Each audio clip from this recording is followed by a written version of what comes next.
क्या आपको पता है शिव को क्यों आया क्रोध और वो क्रोधित क्यों रहते हैं? आइए जानते हैं। महर्षि भृगु ब्रह्मा जी के मानस पुत्र थे। उनकी पत्नी का नाम ख्याति था, जो दक्ष की पुत्री थी। महर्षि भृगु सप्त ऋषि मंडल के एक ऋषि हैं। सावन और भाद्रपद में वे भगवान सूर्य के रथ पर सवार रहते हैं। एक बार की बात है कि सरस्वती नदी के तट पर ऋषि मुनि एकत्रित होकर इस विषय पर चर्चा कर रहे थे कि ब्रह्मा जी, शिव जी और विष्णु जी में सबसे बड़े और श्रेष्ठ कौन है। इसका कोई निष्कर्ष ना निकलता देख उन्होंने त्रिदेवों की परीक्षा लेने का निश्चय किया और ब्रह्मा जी के मानस पुत्र महर्षि भृगु को इस कार्य में नियुक्त कर लिया। महर्षि भृगु सर्वप्रथम ब्रह्मा जी के पास गए। उन्होंने ना तो प्रणाम किया और ना ही उनकी स्तुति की। यह देख ब्रह्मा जी क्रोधित हो गए। क्रोधित की अधिकता से उनका मुख लाल हो गया, आंखों में अंगारे दहकने लगे। लेकिन फिर यह सोचकर कि यह उनके पुत्र हैं, उन्होंने हृदय में उठे क्रोध के आवेश को विवेक बुद्धि में दबा लिया। वहां से महर्षि भृगु कैलाश गए।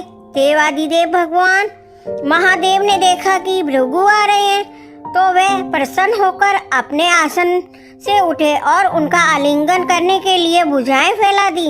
किंतु उनकी परीक्षा लेने के लिए भृगु मुनि उनका आलिंगन अस्वीकार करते हुए बोले, महादेव, आप सदा वेदों और धर्म की मर्यादा का उल्लंघन करते हैं। दुष्टों और पापियों को आप जो वरदान देते हैं उनसे सृष्टि का भयंकर संकट आ जाता है। इसलिए मैं आपका आलिंगन कदापि नहीं करूंगा। उनकी बात सुनकर भगवान शिव क्रोध से तिलमिला उठे। उन्होंने जैसे ही त्रिशूल उठाकर उन्हें मारना चाहा, वैसे ही भगवती सती ने बहुत अनुज्ञा विनय कर किसी प्रकार से उनका क्रोध शांत किया। इसके बाद भृगु मुनि के बैकुंठ लौट गए।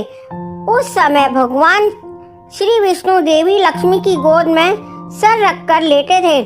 भृगु ने जाते ही उनके वक्ष पर एक तेज लात मारी। भक्त वत्सल भगवान विष्णु शीघ्र ही अपने आसन से उठ खड़े हुए और उन्होंने प्रणाम करके उनके चरण चलाते हुए बोले, भगवान, आपके पैर पर चोट तो नहीं लगी? कृपया इस आसन पर विश्राम कीजिए। भगवान, मुझे आपके शुभ आगमन का ज्ञान न था, इसलिए मैं आपका स्वागत नहीं कर सका। आपके चरणों का स्पर्श तीर्थों को पवित्र करने वाला है। आपके चरणों के स्पर्श से मैं आज धन्य हो गया। भगवान विष्णु का यह प्रेम व्यवहार देखकर महर्षि ऋषि की आंखों से आंसू बहने लगे। उसके बाद वे ऋषि मुनियों के पास लौट आए और ब्रह्मा जी, शिव जी और विष्णु जी के यहाँ से सभी अनुभव विस्तार से कह बताया। उनके अनुभव सुनकर सभी ऋषि मुनि बड़े हैरान हुए और उनके सभी संदेह दूर हो गए। तभी वे भगवान विष्णु से को सर्वश्रेष्ठ मानकर उनकी पूजा अर्चना करने लगे। वास्तव में उन ऋषि मुनियों ने अपने लिए नहीं बल्कि मनुष्यों के संदेहों को मिटाने के लिए ये ऐसी लीला रची थी। हर हर महादेव।